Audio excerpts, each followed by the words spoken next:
நான் உங்க anime freak வந்துட்டேன். நம்ம இப்போ எவனுக்கும் அடங்காத நெக்ரோமான்சர் எபிசோட் 4 பார்க்கலாம். இந்த வீடியோக்கு மறக்காம லைக் பண்ணி சப்போர்ட் பண்ணுங்க. சரி வாங்க நம்ம இந்த எபிசோடுக்குள்ள போலாம். இந்த எபிசோடு ஸ்டார்டிங்ல நம்ம ஹீரோ அந்த 3 நாள் முடிஞ்சு பூமியில இருந்து திரும்ப அந்த டவர் ஆஃப் ட்ரையல் டஞ்சனுக்கு வந்துருவான். நம்ம ஹீரோ அவனோட ரூமுக்கு வந்த உடனே இன்வென்டரி திறந்து பார்ப்பான். அதுல பூமியில இருந்து கொண்டு வந்த பெட்டியும் ஸ்டோன் இருக்கும். அதை பார்த்து நம்ம ஹீரோ அப்படின்னா இங்க இருந்து எது வேணாலும் பூமிக்கு கொண்டு போலாம், பூமியில இருந்து எது வேணாலும் இங்க கொண்டு வரலாமா, சூப்பர் போ, இதை நான் எதிர்பார்க்கவே இல்லைன்னு சொல்லிட்டு பார்த்துட்டு இருக்கும்போது டக்குன்னு ஸ்கிரீன் பாப்பாகி நீங்க பூமியில இருந்து வெற்றிகரமா வந்தனால உங்களுக்கு ஒரு ரிவார்டு, அதாவது ஐ ஆஃப் ட்ரூத், இதை வச்சு வெப்பனோட பவரையும் மற்ற மனுஷங்க மான்சர்ஸ் எல்லாம் பொய் சொல்லுதா உண்மையா சொல்லுதான் கண்டுபிடிக்கலாம் அப்படின்னு சொல்லிட்டு கண்டுபிடிக்கலாம் அப்படின்னு இந்த ரிவார்டு கொடுக்கும். அதை பார்த்து நம்ம ஹீரோ சூப்பர் போ, இதை நான் எதிர்பார்க்கவே இல்லை, செம்ம லக்கு தான் அப்படின்னு பார்த்துட்டு நம்ம ஹீரோ புது ஸ்வாடை வாங்குவான். ஏன்னா அந்த ஸ்வாடு சீல்டெல்லாம் வித்துட்டான்ல, அதனால இப்போ ஒரு புது ஸ்வாடு தண்டர் ஸ்வாடு, இது சி ரேங்க் டைப் அப்படின்னு சொல்லிட்டு அந்த தண்டர் ஸ்வாட் வாங்க. அதோட பவர் என்னன்னா அதோட தண்டர் பவரை வச்சு ஆப்போசிட்ல இருக்க அந்த ஆப்பனட்டை கொஞ்ச நேரத்துக்கு அப்படியே ஃப்ரீஸ், அதாவது பேரலைஸ் பண்ண முடியும், எதுவுமே கை கால் வராத மாதிரி அப்படியே ஃப்ரீஸ் பண்ணிட முடியும், அந்த பவர் இருக்குது. அப்புறம் இன்னொரு ஸ்வாடு வாங்குவான். இதை வாங்கினதுக்கு அப்புறம் நம்ம ஹீரோ அந்த 5வது ஃப்ளோருக்கு போக நான் ரெடியா இருக்கேன்னு சொல்லும்போது டக்குனு ஸ்கிரீன் பாப்பாகி நீங்க இப்ப இந்த 5வது ஃப்ளோருக்கு போறீங்களா அப்படின்னா போங்க அப்படின்னு சொல்லிட்டு போர்ட்டல் ஓபன் பண்ண நம்ம ஹீரோ நான் ரெடி உள்ள போறேன் அப்படின்னு சொல்லிட்டு அந்த டஞ்சன் கேட்டை ஓபன் பண்ணிட்டு உள்ள போவான் பாருங்க.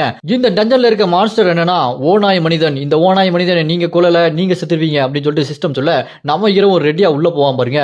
பார்த்தா மேல நிறைய ஓநாய் அப்படி வத நம்ம ஹீரோ மேல குதிக்கும். நம்ம ஹீரோ சும்மா அசால்ட்டா அந்த ஓநாய் எல்லாத்தையுமே வெட்டி வீசிட்டு இருப்பார் பாருங்க. வெட்டி வீசி எல்லாத்தையுமே கொன்னதுக்கு அப்புறம் என்ன இதெல்லாம் ரொம்ப ஈஸியா இருக்கு, இவ்வளவு வீக்காவா இருக்கும் இதெல்லாம் அப்படின்னு சொல்லிட்டு யோசிச்சுட்டு இருக்க. அங்க வெட்டி வீசும் போது ஒரு ஓநாய் பறந்து போய் இன்னொரு ஓநாய் கால விழு பாருங்க. அது பார்க்கறதுக்கே பிரம்மாண்டமா இருக்கும், வெள்ளை கலர்ல. அங்க நிறைய வெள்ளை கலர் ஓநாய் பிரம்மாண்டமா நிக்க, அங்க இருக்க அந்த வெள்ளை ஓநாய் இருக்கு பாருங்க, சின்ன ஓநாய் அப்படி கடிச்சு 2 துண்டா அப்படி சத்தர அடிச்சிரும். அதை பார்த்துட்டு நம்ம ஹீரோ இப்பதான் டஞ்சன் ரைடே ஸ்டார்ட் ஆகுது அப்படின்னு சொல்லிட்டு அந்த பெரிய பெரிய ஓநாயை அசால்ட்டா போட்டு தள்ளுவார் பாருங்க. இப்பதான் எனக்கு செம்ம ஜாலியா இருக்கு, இந்த மாதிரி தான் எல்லாமே வரணும் அப்படின்னு சொல்லிட்டு வெட்டி வீசி எல்லாத்தையுமே போட்டு தள்ளிட்டு அந்த ஸ்பிரிட் எல்லாம் உள்ள இழுத்ததுக்கு அப்புறம் நம்ம ஹீரோவோட அந்த நெக்ரோமன்சி பவர் அப்கிரேட் ஆயிருக்கும், இ ரேங்க்ல இருந்து டி ரேங்க்கு போயிருக்கும். அது மட்டும் இல்லாம அந்த இன்ஸ்டன்ட் ரிகவரி, ஃபாஸ்ட் ரிகவரி அதுவும் அப்கிரேட் ஆயிருக்கும். நம்ம ஹீரோ எல்லாமே அப்கிரேட் பண்ணிட்டு அந்த வூல்ஃப் மனிதன், அந்த ஓநாய் மனிதனை தேடி அப்படி உள்ள போயிட்டே இருப்பான் பாருங்க. போற வழியில நிறைய ஓநாய் செத்து கிடக்கும். அதை பார்த்த நம்ம ஹீரோ இது ஏதோ கடிச்ச மாதிரி தெரியலையே, ஏதோ ஸ்வாட வச்சு வெட்டின மாதிரி இருக்குது அப்படி சொல்லிட்டு அந்த ஐ ஆஃப் ட்ரூத்தை வச்சு உள்ள என்ன நடக்குதுன்னு சொல்லிட்டு பாப்பான் பாருங்க. பார்த்தா ஒரு பயங்கரமான ஆறா தெரியும். அப்படி பார்த்துக்கிட்டே போகும்போது உள்ள கொகையிலிருந்து அந்த ஓநாய் மனிதன் அடிச்சு யாரோ பறக்க விடுவாங்க பாருங்க.